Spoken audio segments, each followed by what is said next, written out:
오늘 주신 하나님 말씀은 사무엘하 7장 1절에서 17절, 마태복음 16장 18절 말씀입니다.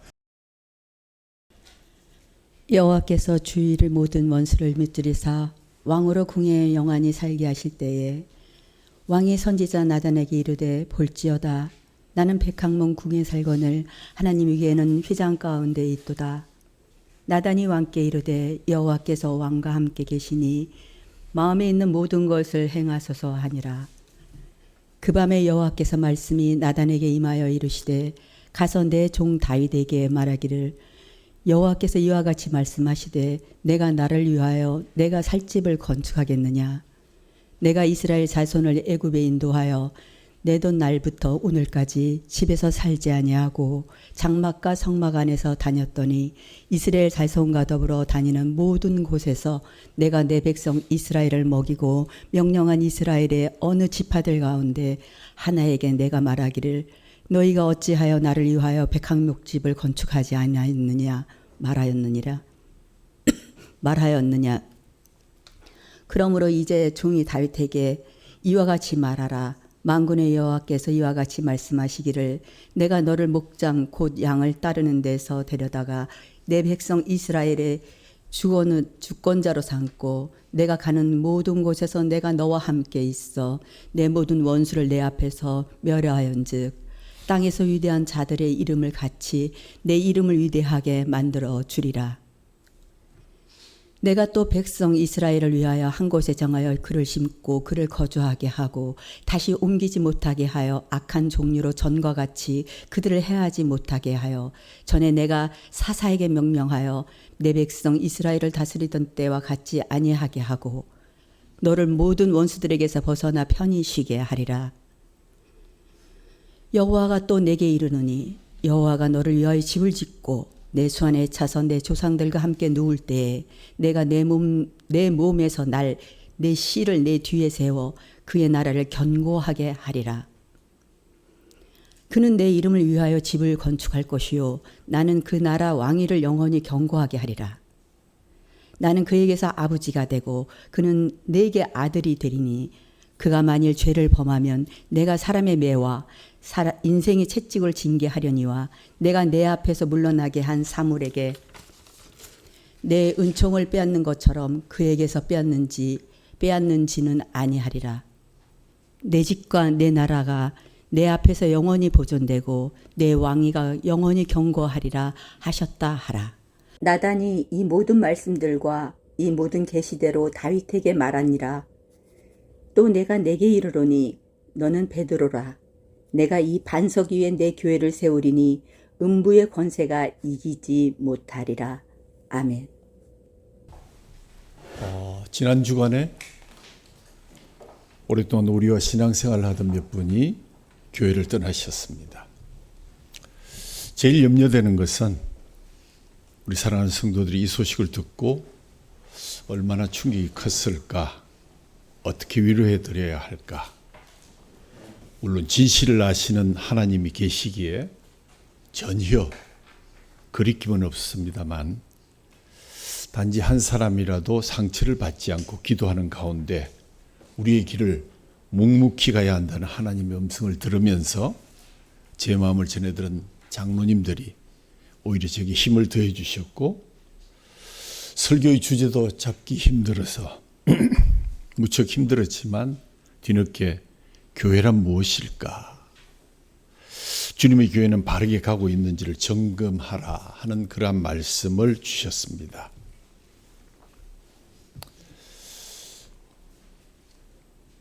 어떤 바닷가에 작은 오두막 생명구조소가 있었습니다. 그 해안은 침몰 사고가 잦은 위험한 곳이었으므로 구조소 사람들이 정말 헌신적으로 조난자들을 구조하는 일에 힘을 쏟았습니다. 생명을 건진 사람들이 구조 사업을 돕기 위해서 시간과 재산을 바치게 되자 이 오두막 구조소는 일약 매스컴을 타고 유명해졌습니다. 그러다 보니까 구조소 건물이 너무 초라해 보였습니다. 그래서 그 오두막을 헐고 그 자리에 좀 크고 아름다운 현대식 건물을 짓자. 그래서 그 집이 이제 건물이 지어지니까 일종의 사교장이 되고 그 속에서 즐거운 교제가 이루어지게 되었습니다. 집의 목적은 바뀌었지만 건물 이름이 생명구조소이기 때문에 기본적인 구조 활동을 위해서 몇 사람을 유급으로 채용하기도 했습니다. 본래의 목적을 잃어버린 이 구조소를 대신해서 가까운 곳에 또 다른 구조소가 세워졌습니다.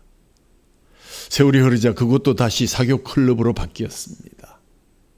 해안을 따라 즐비하게 늘어선 구조 클럽들이 있음에도 불구하고 바다에서는 조난을 당한 자의 많은 사람들이 여전히 죽어가고 있었습니다.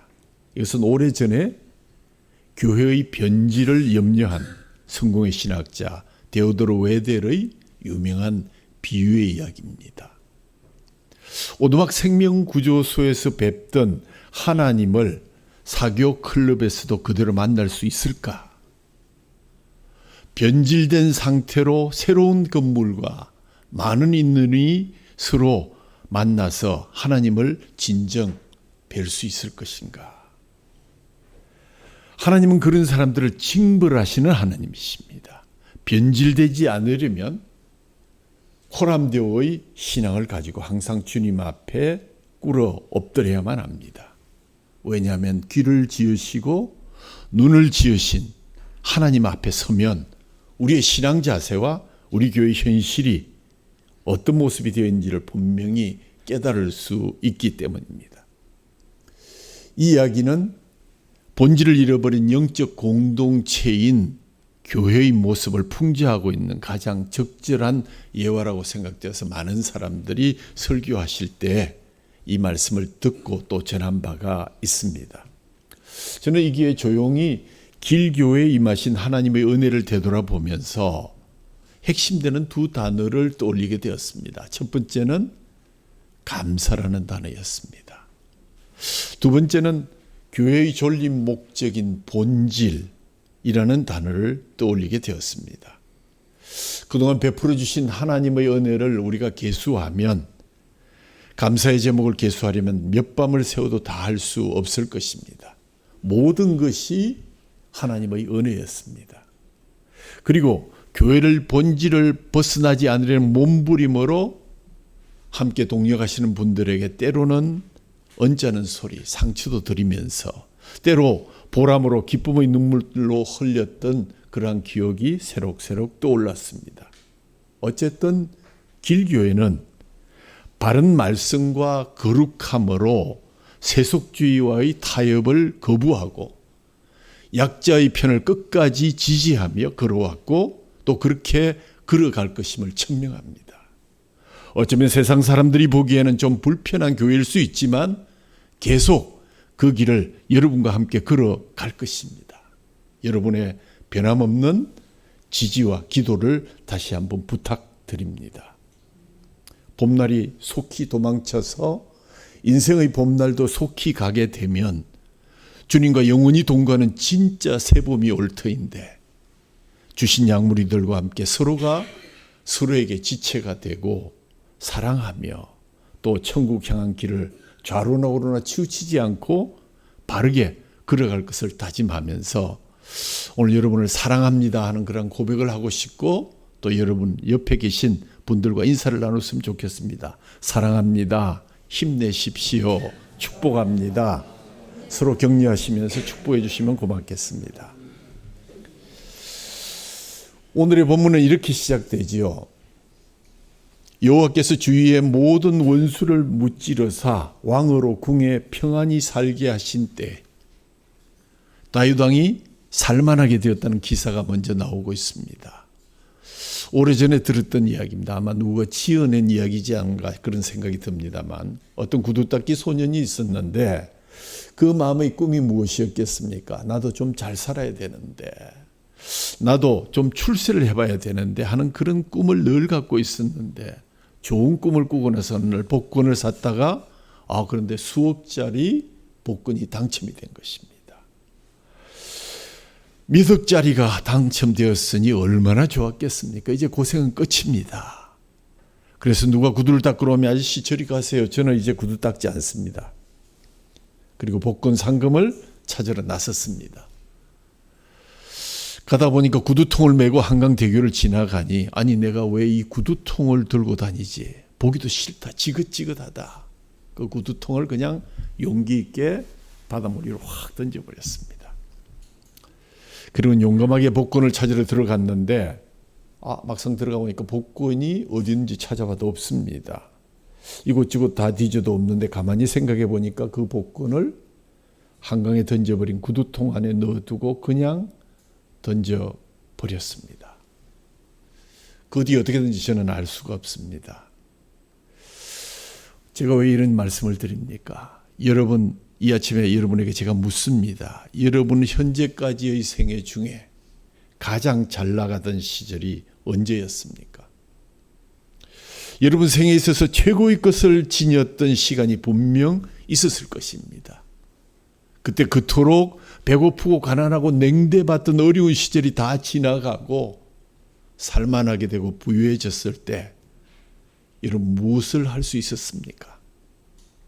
그토록 고생한 사람이 제법 누리는 자의 자리에 올랐을 때 과연 인간은 무엇을 할 수 있을까요?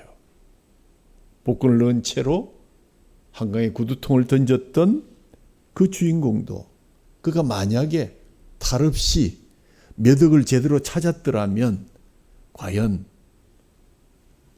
무엇을 할 수 있었을까요?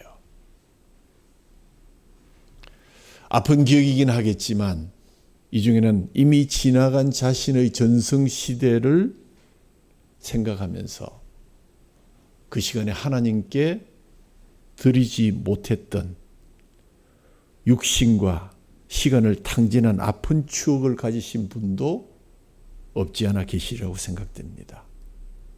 그러나 너무 아파하지 마십시오.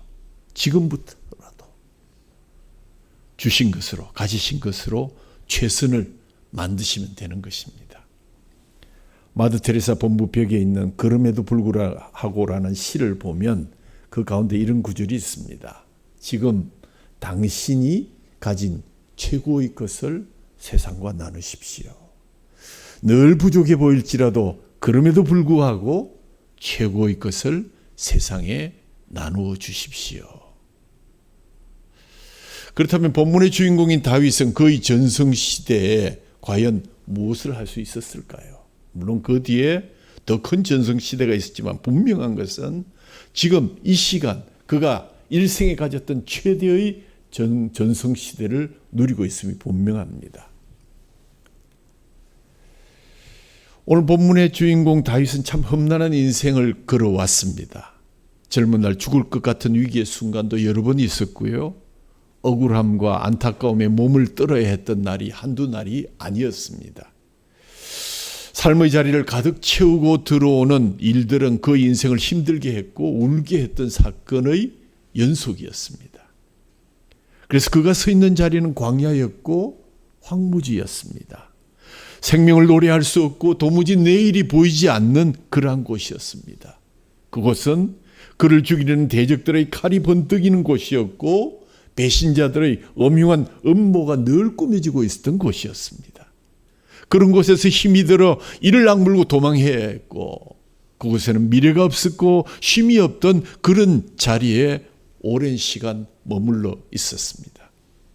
그런 아픔의 자리에도 어김없이 하나님의 은혜가 있었습니다. 위로가 있었습니다 하는 것이 그의 간증이요 그의 시편의 고백입니다. 그의 삶 전부를 흔들고 들어오시는 아픔의 그 시간에 그는 하나님을 신뢰하는 믿음과 찬양과 기도로 이겨왔습니다. 그는 여전히 그곳에서 한 줄기 소담한 믿음의 꽃을 피웠습니다. 이때 다윗의 생애를 묵상하다 보니 이 계절에 왕이라고 할 수 있는 꽃 수국이 생각났습니다. 시인 이문재 씨의 수국이라는 시가 떠오릅니다. 여름날은 혁혁하였다. 오래된 마음 자리 마르자 꽃이 번건다. 꽃 속의 꽃들의 꽃이 피어나자 꽃송이가 열린다. 나무 전체가 부풀어 오른다. 마음 자리에서 마음들이 훌훌 자리를 틀고 일어난다. 16세 달빛으로 저마다 길을 밝히며 마음들이 떠난다. 떠난 자리에서 뿌리들이 정돈하고 있다. 꽃은 빛의 그늘이다. 인간에도 각 여러 가지 달란트를 주시지만 어떻게 이런 아름다운 언어를 사용할 수 있을까? 한여름 가장 아름답게 피는 꽃이 수국입니다. 수국은 지역에 따라 환경에 따라 색깔이 다르고 모양이 약간씩 달라집니다. 7개의 얼굴을 가졌다고 해서 칠면화로도 불려집니다. 그런데 여름 햇빛 받으면서 나무 전체를 부풀려서 꽃을 피워내는 것. 그런데 16세 달빛이 비춰오면 마음들을 정리하고 내려놓을 준비를 합니다. 그리고 꽃이 떨어지는 날에는 슬퍼하기보다는 뿌리들을 잘 정돈해서 내년도 다음에 꽃을 피울 준비를 한다는 시인의 표현이 무척 인상적입니다. 다윗도 어쩌면 어려운 환경 속에서 꿋꿋이 꽃을 피워내는 수국과 같은 사람이었다고 생각됩니다. 그 힘들었던 여름날에도 소담한 꽃을 피우기 위해서 그는 자주 무릎 꿇고 자주 울었습니다. 황무지에서 이리저리 도망을 다녀야 했을 때 더 깊은 찬양과 기도로 소담한 수국을 피워내었던 다윗. 그 아픔과 고난으로 얼룩진 시간에 그는 자기의 색깔로 자기의 꽃을 소담하게 피워내고 있었습니다. 목동이었던 그를 이스라엘의 왕이 되게 하시고 하나님이 다스리시던 그 나라를 다스리게 하셨습니다. 하나님의 은혜가 아니었다면 나올 수도 없는 놀라운 축복의 자리에 그를 세워주셨습니다.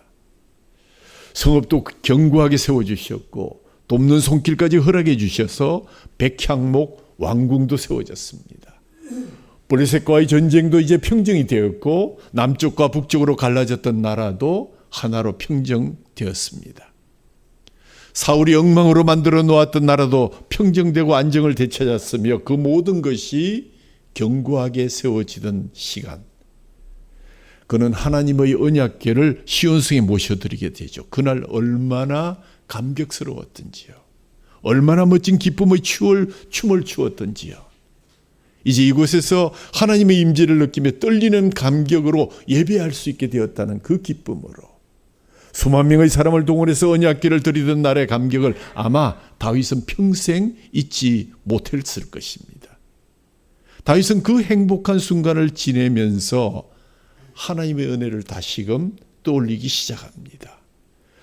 그에게 베풀어 주신 수만 가지 은혜를 잊어버릴 수가 없습니다. 광야에서 도망 다녀야 했던 그 시간, 다윗은 분노와 억울함과 절망과 자괴감으로 채울 수 있던 시간이었지만 무엇으로 채워왔던가? 믿음의 고백으로 자신의 인생을 채우고 감사로 채웠습니다. 하나님을 오히려 더욱 사모하는 믿음으로 채우고 있었습니다. 그 답답함의 시간에도 그는 하나님을 결코 잃어버리지 않았습니다. 하나님의 은혜로 왕이 되고 하나님의 은혜로 왕궁이 세워졌는데 어찌 그가 잊을 수 있겠습니까? 어제 우리가 통독했던 시편 18편에서 그의 고백을 한번 들어볼까요? 나의 힘이신 여호와여, 내가 주를 사랑하나이다. 여호와는 나의 반석이시요 나의 요새시요 나를 건지시는 이시요 나의 하나님이시요 내가 그 안에 피할 나의 바위시요 나의 방패시요 나의 구원의 뿌리시요 나의 산성이시로다. 내가 찬송받으실 여호와께 아뢰리니 내 원수들에게서 구원을 얻으리로다. 사망의 줄이 나를 얽고 불의의 창수가 나를 두렵게 하였으며 소울의 줄이 나를 두르고 사망의 올무가 내게 이르렀도다. 내가 환난 중에 여호와께 이르며 나의 하나님을 부르짖었더니 그가 성전에서 내 소리를 들으시며 그의 앞에서 나의 부르짖음이 그의 귀에 들렸도다. 6절의 짧은 식기 속에 나라는 단어가 무려 20회 이상 등장합니다. 그렇습니다. 나의 고박이 되지 않고 나의 구원이 되지 않고 나의 하나님이 되지 않는다면 무슨 의미가 있고 우리라는 울타리가 무슨 소용이 있겠습니까? 그는 왕궁을 거닐면서 끊임없이 생각합니다. 내게 주신 모든 은혜를 무엇으로 다 보답할 수 있을까? 그의 고향 베들레헴에서 예루살렘 성까지는 10km도 안 되는 거리였는데 그가 그곳에 이르기까지 얼마나 먼 거리를 달려왔던가. 목동이던 그가 하나님의 은혜가 아니었다면 어떻게 왕이 되어 이곳에 설 수 있겠는가? 그 험한 세월 하나님의 은혜가 아니었다면 어떻게 이겨낼 수 있었을 것인가? 나의 나된 것은 다 하나님의 은혜라. 다윗은 그런 은혜에 감격하고 있었고 나는 백향목 궁에 살거늘 하나님의 괴는 휘장 가운데 있도다. 그렇게 하나님의 은혜를 깊이 생각하던 다윗이 생각해 낸 것은 바로 하나님의 성전을 짓는 것이었습니다. 하나님, 제가 하나님의 집을 짓겠습니다. 그동안 이스라엘 백성들은 정해진 예배 처소를 가지고 있지 않았습니다. 지금은 하나님을 섬기는 예배를 세울 때입니다. 하나님께 드린 예배를 이 나라의 중심 사역으로 삼겠다는 생각이 불현듯 떠올랐고 하나님의 백성이 예배하기 위해서 들여나오는 성소를 내가 세우리라. 그리고 그곳에 나오는 사람들이 하나님의 임재에 감격하여 그런 성소를 세우게 되면 하나님을 위한 일을 멀리에서 찾지 않고 하나님의 언약궤는 시온성에 들어왔고 이제 언약궤를 위한 성소를 마련하고 은혜를 주신 하나님과 함께 모여 예배할 자리, 찬양할 자리, 기도할 자리를 세우고 싶었던 아름다운 다윗의 소망. 오랜 기간 기도하고 숙고하던 그 일을 위해서 선지자인 멘토인 나단을 불러서 자문을 구했습니다. 그 아름다운 마음과 계획을 듣고 나단 선지자도 무척 기뻐해서 왕이시여 어떻게 그런 귀한 생각을 하셨습니까? 어떻게 그런 마음을 다 가지셨습니까? 그것은 기도해 볼 필요도 없이 하나님이 기뻐하시는 일이십니다. 왕이여 마음에 있는 모든 것을 속히 행하시옵소서. 흥분하여 외치는 선지자의 외침은 얼마나 큰 용기를 불어넣어 주었던지요. 얼마나 흐뭇하고 기뻤던지요. 다윗은 기쁨으로 그 일을 착수할 계획을 세워가고 있었습니다. 내가 이 땅에 거룩한 예배를 세우리라. 영원히 왕이 되신 나의 하나님이 다스리시는 나라임을, 하나님만이 우리의 영원한 왕이심을 온 땅에 온 백성의 가슴에 선포하리라. 감격하며 다윗은 그 일을 궁리하고 있었습니다. 하나님이 다스리신다. 하나님이 왕이시다. 다윗이 그것을 온 땅에 선포하고 드러낼 성소를 생각하며 행복한 밤을 지나고 있었습니다. 내일 아침 책임자를 세우고 감독자를 세워 일을 바로 시작할 계획에 행복감에 젖어 있었습니다. 그러나 그 다음날 아침 수들로 입궁한 나단을 대했을 때 그의 모든 꿈은 무참하게 깨뜨려지고 말았습니다.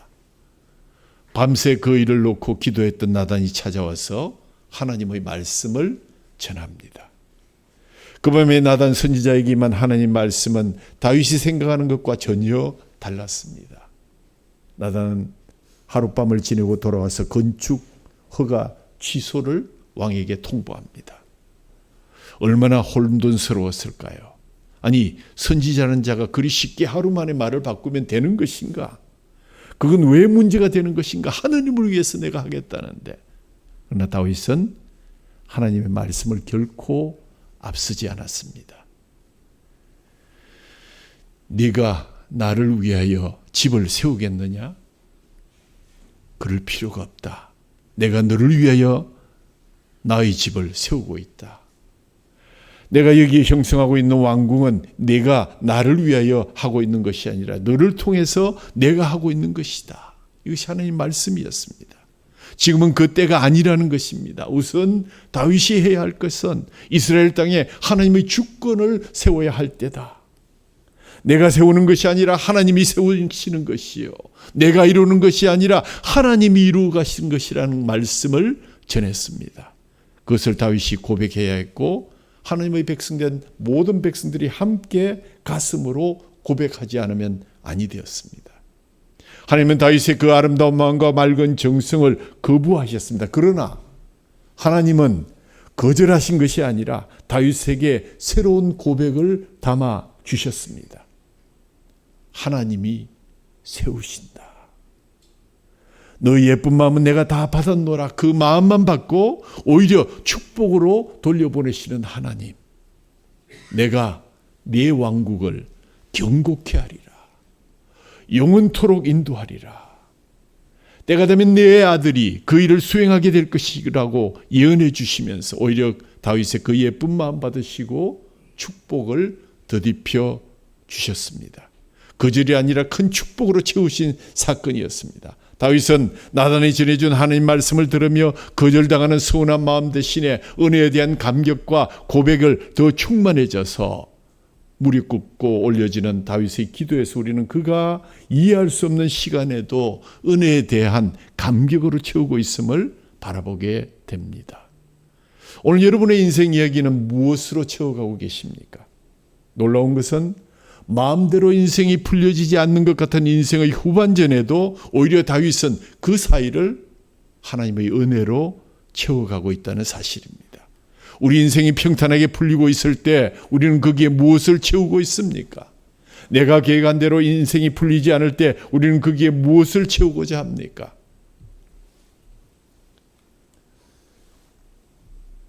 은혜로 채워지는 것, 그것을 깨닫는 것은 얼마나 중요한 일인지요.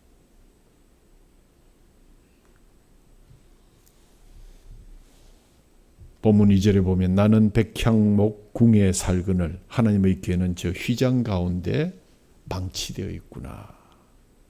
이 구절 속에서 다윗 자신은 좋은 집에 사는데 하나님께서 휘장 안에 사시니 그가 하나님을 위해서 좋은 집을 짓겠다는 뜻 내포되어 있습니다. 여기 직접적으로 표현되어 있지 않지만 하나님을 위한다 하는 그 마음을 우리는 자주 표현할 때가 있습니다. 그런데 아마도 이 말은 하나님의 은혜를 아는 사람이라면 자연스럽게 고백을 하게 될 거예요. 제가 하나님을 위해서, 하나님의 영광을 위해서, 은혜를 많이 받았으니 하나님을 위해서 내가 무엇인가 하고 싶습니다 하는 것은 당연한 것일지도 모릅니다. 하지만 사실 이 말은 하나님께 맞지 않는 것입니다.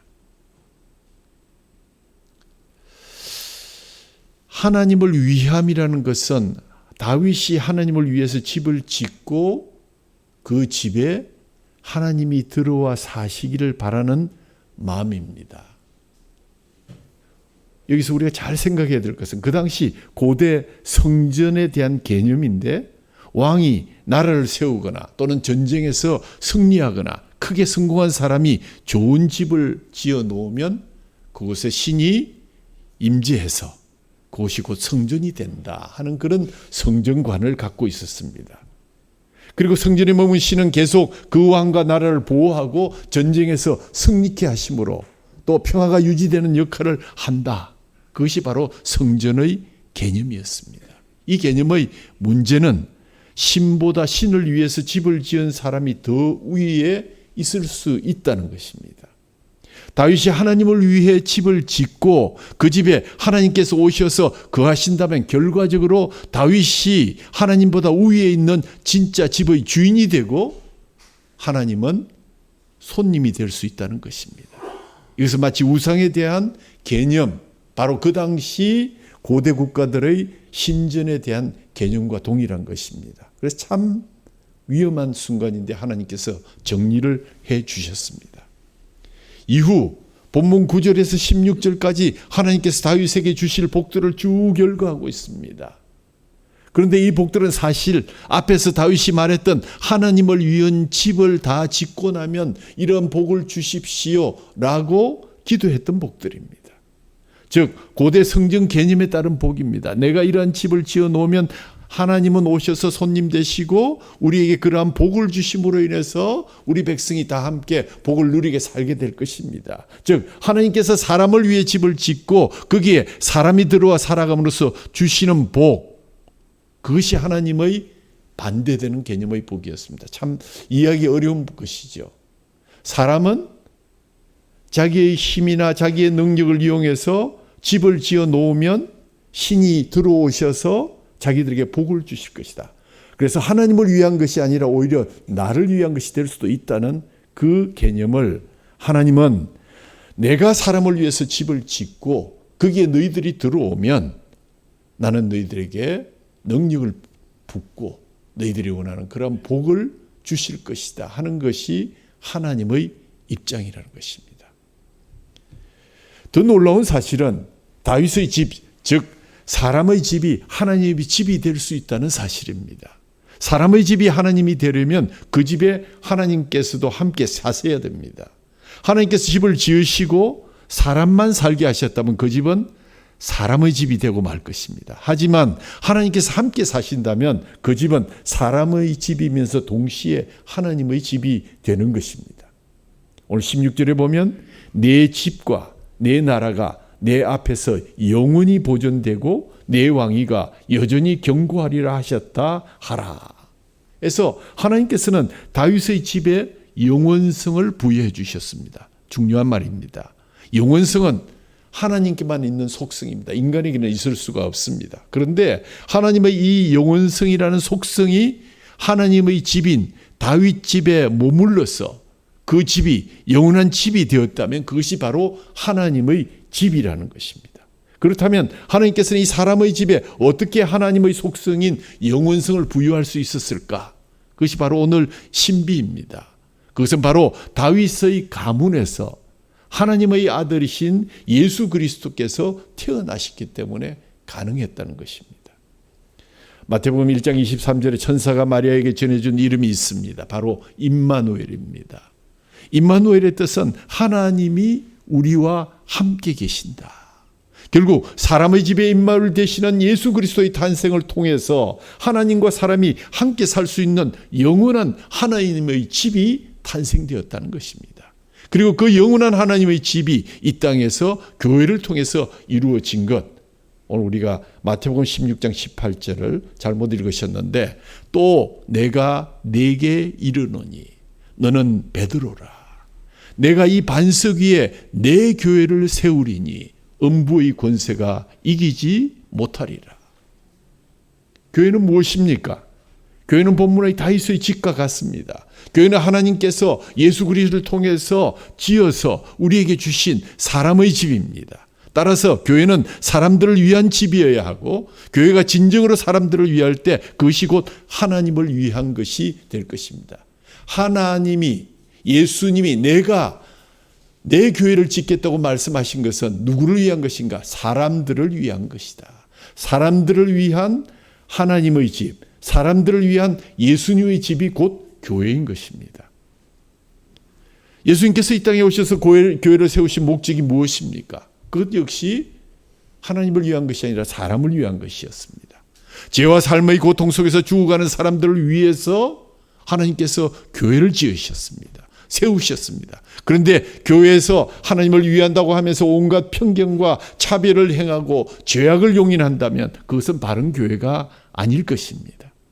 또한 교회가 죽어가는 사람들을 외면하고 오히려 사람들을 괴롭히고 핍박하며 죄로 물들게 하고 있다면 그것 또한 교회가 될 수 없는 것입니다.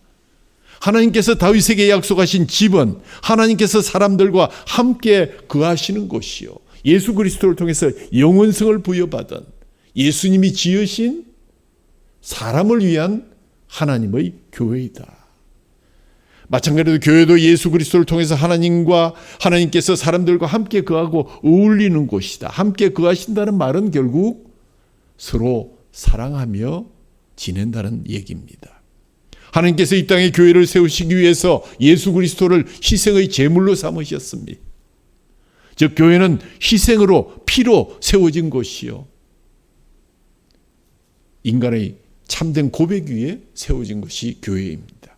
참다운 교회는 그리스도의 희생과 그 피로 세워져서 그리스도의 희생을 담고 따라가는 사람들에 의해서 하나님의 나라가 확장되어 가는 것이 진정한 교회의 개념입니다.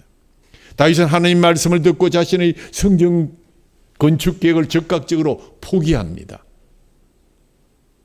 오늘 우리를 돌아보는 기회를 주셨습니다. 다윗같이 우리도 하나님과 맞지 아니하는 것, 우리가 하나님의 집을 짓는다는 생각을 과감히 포기하고 하나님께서 지으신 사람의 집이 그 본질대로 하나님께서 주도하시는 대로 말씀과 기도로 거룩해지며 사랑의 회복으로 겸허하게 받아들인다면 우리의 모습을 하나님께서 기쁘게 여기시고 그 교회를 주님께서 계속 이끌고 나가실 것입니다. 하나님께서 사람을 위해서 지은 집이 바로 교회이다. 일반 단체가 무엇이 다릅니까? 일반 공동체는 사람끼리 의기투합해서 일정한 룰을 만들어 가지고 회비를 각출하고 자기들끼리 테두리를 짓고 함께 공존해 가는 것입니다. 다수결에 의해서 물러날 사람 물러나고 주도권을 가진 사람이 이끌어가게 되어 있습니다. 그러나 교회 공동체는 하나님께서 틀을 세우시고 각자 하나님과의 바른 관계를 가진 부르심을 받은 자들이 모인 곳이 교회입니다. 교회 공동체는 그래서 믿는 사람들의 무리들이 모인 곳입니다. 현실은 많이 동떨어져 있음을 우리는 알고 있습니다.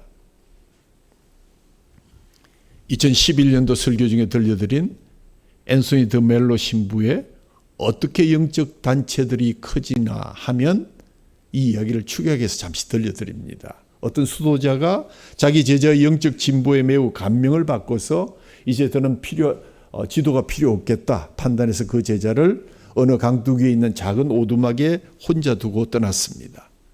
그 제자는 스승의 뜻을 따라 매일 아침 목욕 제기를 한 다음에 허리에 두르는 간단한 옷을 늘어 말리곤 했습니다. 그것이 그의 유일한 소유물이었습니다. 하루는 쥐들이 그 옷을 갈기갈기 찢어 놓는 것을 보고 어이가 없어서 다른 마을 사람들한테 다른 옷을 구걸해야만 했습니다. 그런데 쥐들이 이 옷도 마구 갉아먹어 구멍을 내자 그는 새로운 아이디어를 냈습니다. 새끼 고양이를 한 마리 구입하자. 이제 쥐 때문에 아무 문제가 없었는데 이번에는 자기 양식만 구걸하는 것이 아니라 새끼 고양이를 위한 우유도 함께 구걸을 해야만 했습니다. 구걸하기 너무 힘들다. 이 김에 이 참에 마을 사람들에게 너무 부담스럽고 내가 암수를 키우는 게 어떨까? 암수를 갖게 됐는데 그거 쉽지 않죠. 꼴을 또 구걸해야 했습니다. 내 오두막 주변에 있는 땅을 차라리 갈아가지고 거기서 꼴을 심는 게 어떨까? 그것도 번거로운 일임을 알게 되었는데 그러다 보니까 묵상할 시간은 점점 없어지고 자기 대신 그 땅을 갈 일꾼들을 고용하게 되었고 이제 그 일꾼들을 감독하는 일이 고역이 되자 자기와 더불어 이 일을 나누어 할 부인과 결혼을 하게 됩니다. 멀지 않아서 물론 그는 이 마을에서 제일 가는 부자들 가운데 하나가 되었습니다. 몇 해 후에 스승이 그곳을 들르게 되었는데 오두막 하나만 있던 그 자리에 궁전 같은 집이 서 있는 것을 보고 깜짝 놀랐습니다. 하인 한 사람에게 물었습니다. 이곳에 내 제자 하나가 살던 곳인데 어디 갔느냐? 그 대답을 듣기 전에 그 제자가 직접 나타났습니다. 여보게 이게 어찌된 일인가? 믿어지지 않으실 것입니다, 선생님. 하지만 달리 제 옷을 간직할 수 있는 방법이 없었습니다. 짧은 우화이지만 많은 것을 생각하게 하는 이야기입니다. 본질에 관한 이야기입니다. 영성을 이야기하며 세워진 공동체의 타락은 이렇게 진행되고 있습니다. 처음에는 모든 지체들이 빈털터리로 시작합니다. 잃어버릴 것도 없고 지킬 것도 없습니다. 그런데 시간이 지나면서 조금씩 본질을 벗어난 것을 소유하게 되면 그것을 지키느라고 본질을 벗어난 일을 점점 더하게 되는 것입니다. 하나님께서 우리들을 지키라는 교회마저도 그것이 교회 본연의 존리 목적인 복음을 위한 정의되기를 벗어나는 순간 우리는 고양이를 생각하고 또 교회 옷 한 벌을 지키려고 이런 타락의 길을 걷게 되는 것이 바로 우리의 현실이라는 것입니다. 악과 타협하고 어지간하면 좋은 게 좋고 늘 그렇지만 어떤 가게든지 손님 때문에 망하는 가게는 없습니다. 주인 때문에 가게가 망합니다. 문제는 주인들입니다. 손님 핑계대는 것은 비겁한 짓입니다. 교회에 예수님을 부르터 위임받은 우리의 주인들, 교회 밖의 사람들이 교회를 망치는 게 아니라 교회 안에 있는 사람들이 교회를 망칠 수 있다는 사실을 다시 한번 자각하면서 늘 깨어서 기도하지 않으면 교회는 스스로 망하게 되어 있습니다. 우리의 기도는 얼마나 충분했습니까? 우리의 사랑은 얼마나 충분했습니까? 우리의 말씀은 얼마나 풍부했습니까? 진리의 길을 조금도 벗어나지 않고 그 길 달리기 위해서 얼마나 노심초사하셨습니까?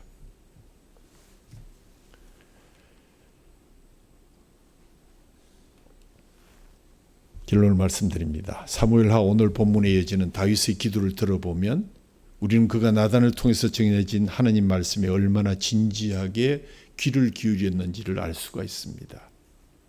일하시는 분은 하나님이시다. 하나님이 우리를 세우시고 하나님이 교회를 세우신다. 이제 다윗은 하나님을 위해서 자신이 무엇을 할 것인지를 알리는 대신에 하나님이 다윗을 위해서 일하셨고 일하시고 계신 분으로 찬양하기에 이르렀습니다. 다윗은 전에는 자기 자신으로 가득했지만 이제는 하나님으로 가득한 종이 되었습니다. 다윗은 그의 기도에서 하나님을 17번씩이나 부르고 있습니다. 다윗의 기도는 그의 근본적인 변화를 우리에게 보여주고 있습니다. 사무엘하 7장 27절에 만군의 여호와 이스라엘의 하나님이여 주의 종의 귀를 여시고 이르시기를 내가 너를 위하여 집을 세우리라 하셨으므로 주의 종이 이 기도에 주께 간구할 마음이 생겼습니다. 다윗은 왕의 보좌에서 내려와서 성소에 나가서 하나님 앞에 무릎을 꿇고 앉았습니다.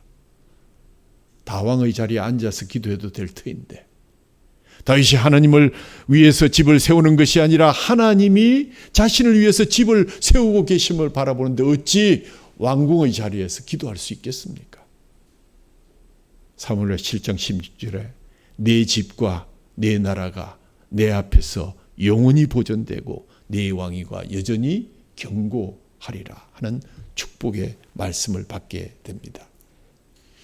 다윗이 하나님을 위해서 집을 세우는 것이 아니라 하나님이 다윗을 위해서 집을 세우신다.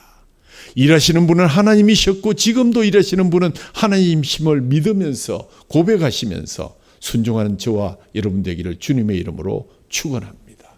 약속대로 예수님께서 예수님의 교회를 세워주셨으니 우리가 서로 사랑하고 또 서로 도구하고 나의 믿음을 고백하며 순종하는 복 있는 자의 삶을 살아가는 것이 바로 예수님의 교회를 세우신 목적입니다. 우리는 다음 주일 새 생명의 축제라는 제목의 축제를 벌이고자 기도 중에 있습니다. 현재 예상 인원은 0명입니다. 한 분도 등록이 되지 않았습니다. 그러나 우리 주위를 한번 돌아보십시다. 몇 개월 이상 교회에 나오지 못한 우리의 자녀들, 우리의 이웃들, 우리의 성도들, 가슴에 품고 기도했던 태신자들, 그분들 모시고 말씀의 축제에 참여하는 일이 얼마나 시급한 일인가. 그래서 이 일을 수년하면 어떻겠습니까 하는 당회원들의 건의가 있었지만 아닙니다. 한 명이라도 모시고 오면 우리가 그 축제를 계속할 것입니다. 당회원들은 한 분씩 모셔오기로 약속을 하셨습니다. 다시 한번 하나님을 사랑하여 하나님께서 지으신 사람의 집 길교회 가족 되신 여러분, 한 생명을 주님 앞으로 모시고 오는 일이 힘듭니다. 어렵습니다. 이 구원의 여정에서 한 사람도 빠짐없이 끝까지 경주하면서 우리에게 주실 상급이 있다면 바로 우리 이웃들에게 복음을 전하고 그들과 함께 그 길을 걸어가는 것입니다. 다음 주일에 적어도 재직들은 한 가정당 한 분씩 모시고 이 자리에서 뵐 수 있기를 간절히 소원합니다. 아멘 하시는 분이 별로 없어도 계속합니다. 하나님 아버지 감사합니다. 오늘도 저희들에게 은혜를 베풀어 주셔서 교회가 무엇이며 하나님이 지으신 사람의 집에 저희를 초대해 주셨고 하나님이 우리와 동행함으로 예수 그리스도께서 세우신 그 교회 안에 저희들이 들어왔습니다. 다음 주일에는 새 생명들을 모시고 축제를 합니다. 3개월 이상 나오지 못했던 분들 한 분 한 분 체크하고 그분들 전화 걸고 모셔와서 하나님 앞에 어려운 시기에 서로 힘든 가운데서도 하나님, 속으로는 울지만 겉으로는 웃으면서 춤추면서 그들을 맞이할 수 있는 길교의 역사상 전무후무한 새 생명의 축제가 될 수 있도록 은혜를 베풀어 주옵소서. 오늘도 주께서 주시는 말씀 앞에 저희들이 서고 또 이렇게 말씀 후에 주님 성례전에 참여하게 됩니다. 성찬의 예식을 주께서 주관하시고 그들이 먹을 때 예수께서 떡을 가지며 축사하시고 떼어 제자들에게 주시며 이르시되 받아서 먹어라. 이것은 내 몸이니라 하셨고 또 잔을 가지고 감사 기도하시고 그들에게 주시며 이르시되 너희가 다 이것을 마셔라. 이것은 죄사함을 얻게 하려고 많은 사람을 위하여 흘리는 나의 피 곧 언약의 피라고 하셨습니다. 오늘 우리에게 우리가 교회의 초청된 주인이며 그 징표로 우리에게 주시는 이 살과 피를 먹을 때 우리의 마음속에 새로운 역사가 일어나게 하시고 천국을 맛보는 역사가 일어날 수 있도록 인도해 주옵소서. 우리 주 예수 그리스도 이름으로 감사하며 기도하옵나이다. 아멘.